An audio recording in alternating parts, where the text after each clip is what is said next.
এটা আসসালামু আলাইকুম। এখানে আছে হচ্ছে খুলনা সদর এবং সোনাডাঙ্গা থানার দলনেতা দলনেত্রীগণ বলতে এক একজন এক একটা ওয়ার্ডের দায়িত্বে, আর এক একজন এক একটা ওয়ার্ডের যে দায়িত্বে আছে। আমরা প্রত্যেকেই খুলনা সদরের প্রত্যেকেই প্রতি বছরই গাছ লাগাই। তা আজকে একটু ভিন্ন আঙ্গিকে আপনাদের একটা মেসেজ দেওয়ার জন্য, সেটা হচ্ছে আমার ছোটো ভাই রাহাত, সে আছে 24 নম্বর ওয়ার্ডে। গাছ সম্বন্ধে কিছু বলতে চাও? বৃক্ষরোপণ সম্বন্ধে। বৃক্ষ আমাদের বিশেষ প্রয়োজন। এটা যত বেশি লাগাবো ততই আমাদের অক্সিজেন, এটা আপনার সবাই অক্সিজেন পাবে। আর এটা আমাদের দায়িত্বের মধ্যেই পড়ে বৃক্ষরোপণ করা। আলহামদুলিল্লাহ। আপনি কিছু বলবেন? কয় নম্বর ওয়ার্ডে আছেন? আসসালামু আলাইকুম, আমি নাজিরা, 7 নম্বর ওয়ার্ড। আমাদের প্রত্যেকেরই উচিত মানে আপনার প্রত্যেকটা একটা করে গাছ লাগানো, যাতে পরিবেশটা সুন্দর হয়, অক্সিজেনের অভাব না হয়। আপনার ওয়ার্ডের সকল সদস্যকে কিন্তু উৎসাহিত করবো ইনশাআল্লাহ। ওয়ার্ডের সকল সদস্যকে আপনার পরিচয়টা? আসসালামু আলাইকুম, আমি 30 নম্বর ওয়ার্ড দলনেত্রী। একটু জোরে বলবেন। আসসালামু আলাইকুম, আমি 30 নম্বর ওয়ার্ড দলনেত্রী। আমি গাছ লাগাই এবং লাগানোর চেষ্টা করব যেন গাছ দিয়ে আমরা অক্সিজেন পাই, পরিবেশ মুক্ত হয়, ভালো ফল খেতে পারি। ধন্যবাদ। আচ্ছা, ধন্যবাদ। আমাদের মনি আপার কাছে আসছি। আসসালামু আলাইকুম, আমি রহিমা আক্তার মনি, 28 নম্বর ওয়ার্ড দলনেত্রী, খুলনা সদর, খুলনা। গাছ আমাদের জীবন, গাছ আমাদের জীবনকে বাঁচায়, গাছ আমাদের অক্সিজেন দেয়। আমরা এই আজকের এই বৃক্ষরোপণের এই যে উদ্বোধনী দিনে আসছি, আমাদের প্রতিপাদ্য এইটাই থাকবে যে আমি গাছ লাগাবো, আমার সন্তান গাছ লাগাবে, আমার বাবা গাছ লাগাবে, আমার মা গাছ লাগাবে। আমরা প্রত্যেকের গাছ লাগালে আমরা মনে করি যে বিপুল পরিমাণে গাছ লাগাতে পারবে এবং এই পরিবেশকে বাঁচাতে পারবে। ধন্যবাদ সবাইকে। আমরা আসছিলাম। আসসালামু আলাইকুম, 24 নম্বর ওয়ার্ড দলনেত্রী, খুলনা সদর, খুলনা। আজকে আসছিলাম বিভাগীয় বৃক্ষরোপণ মেলার উদ্বোধনী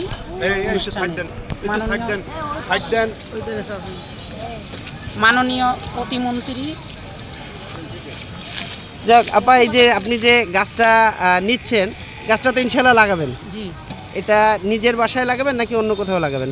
নিজের বাড়িতে আগে লাগাই একটা গাছ তো। যাক, আপনি তো একটা ওয়ার্ডের দায়িত্বে আছেন। ইনশাআল্লাহ প্রতিটা সদস্যদের এবং ওই ওয়ার্ডের যত জনগণ আছে, টার্গেট করেছি কমপক্ষে 5 থেকে 550 গাছ লাগাবো। আলহামদুলিল্লাহ।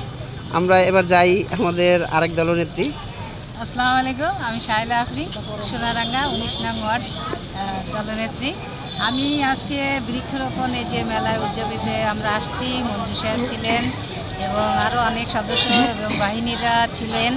তা আমাদের আনসার ডিপার্টমেন্ট থেকে আমরা যে আসছি এবং আমাদের থানা স্যারকেও ধন্যবাদ, সদর থানার, উনি যে আমাদের সঙ্গে কষ্ট করে এত দূর এসছেন, আমাদের নিয়ে যতটুকু পারিয়েছেন আমাকে প্রস্তুত করিয়েছেন। এখন আসলে এই গাছ লাগানো আছে সবার জন্য, আমার শুধু না, এটা সবাই করতে হবে। আজকে যদি আমি করি, গাছটা ঠিকমতো লাগাই, যত্ন করি, আমার বাচ্চারাও সেটা করবে। এইভাবে যদি আজকে আমার পরিবেশ সুন্দর হবে, পরবর্তীতে পরিবারের ঠিক হবে, দেশের হবে, এলাকার হবে। এই যে নিয়ম কানুনগুলো যদি সঠিকভাবে আমরা সবাই পালন করে থাকি, আর আমাদের বাংলাদেশের মাটি এত সুন্দর যে সারা বিশ্বের ভিতরে আমাদের বাংলাদেশের মাটি সবচেয়ে ভালো, যা একটা বীজ ঢেলে দিলেই সেটা হয়ে যাচ্ছে। সঠিক। এবং এই জন্য আমাদের করতে হবে, সবাই অযত্ন করা যাবে না, যত্ন সহকারে। এখন বৃষ্টির সময় যে কোনো ফলের গাছ হচ্ছে, যে কোনো ফল আমরা খেয়ে ফেলে দিচ্ছি, আর অমনি গাছটা উঠে যাচ্ছে। এই জন্য আমরা চাই যে এই গাছগুলো সবার জন্য যত্ন সহকারে গাছটা লাগাই। আর আমি ধন্যবাদ জানাচ্ছি আমাদের প্রধানমন্ত্রী তারেক সাহেবকে, যে উনি এই উদ্যোগ। আলহামদুলিল্লাহ। এবার যাচ্ছি আমাদের সিনিয়র আপা শিউলি আপার কাছে।